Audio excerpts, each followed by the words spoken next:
Rail শহর লামডিংয়ের সৌন্দর্যে জুড়ল নয়া পালক।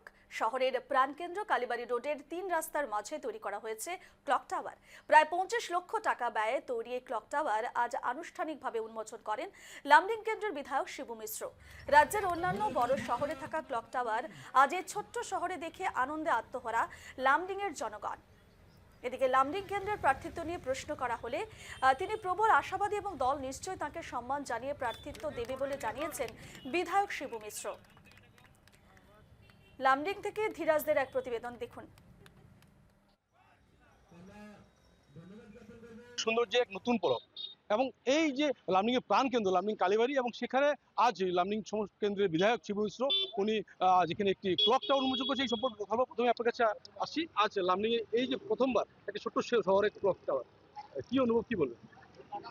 আমি এই শহরের একজন ব্যক্তি, আমার যেমন ভাবধারা আপনিও শহরের একজন ব্যক্তি।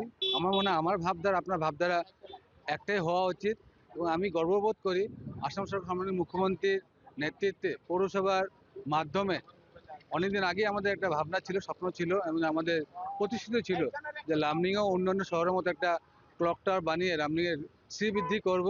আর তার শুভ উদ্বোধন আজ হলো। আমরা সত্যি গর্ববোধ করি এমন একটা সুন্দর মানদণ্ডের আমরা ক্লক টাওয়ার পেয়েছি। আমরা আশাবাদী আগামী দিন এছাড়াও আমরা ইতিমধ্যে আমরা ভারত মাতা বাজপেয়ীজি প্রাক্তন প্রধানমন্ত্রী আমরা প্রতিমূর্তি উন্মোচন করেছি। আমাদের প্রয়াত জুবিন গার্গের একটা নামকরণ একটা আমরা চিলড্রেন পার্ক উন্মোচন করেছি। তো অনেক কিছু হয়েছে, আগামী দিন আরো কিছু হওয়ার বাকি আছে।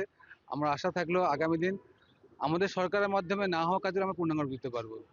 লামডিং এর প্রাণ কেন্দ্র বলেন কালীবাড়ি জায়গা, নেতাজি পাদদেশে এই জায়গাটাকে সিলেক্ট করা হয়েছে। লামডিং এর প্রাণ কেন্দ্র লামডিং, যেটাকে আমরা বলি কালীবাড়ি মানে কালী মন্দির। আমরা যে যেখানেই থাকি, যে যত পূজাই করি, আমরা কালীবাড়িতে একবার না আসলে অন্তত তুষ্টি হয় না।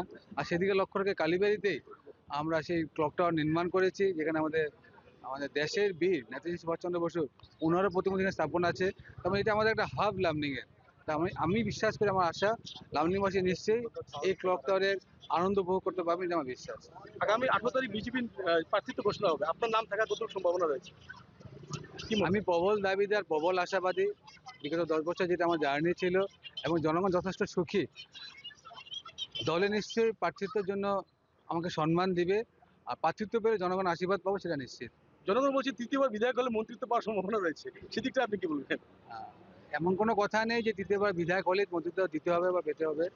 আগে বিধায়ক তো হই, তারপর মন্ত্রিত্ব, নাকি? নিশ্চয়ই আমরা কথা বললাম লামডিং কেন্দ্রের যে বিধায়ক শিবু মিশ্র, এবং উনি প্রবল দাবিদার এবং আশাবাদী যে আগামী যে বিধানসভার যে প্রার্থিত্ব যে ঘোষণা করা হবে বিজেপির তরফ থেকে, সেখানে ওনার নাম থাকবে। ক্যামেরা রাহুলের সহযোগিতায় ধীরাজ রিপোর্ট, নিউজ 10 বাংলা।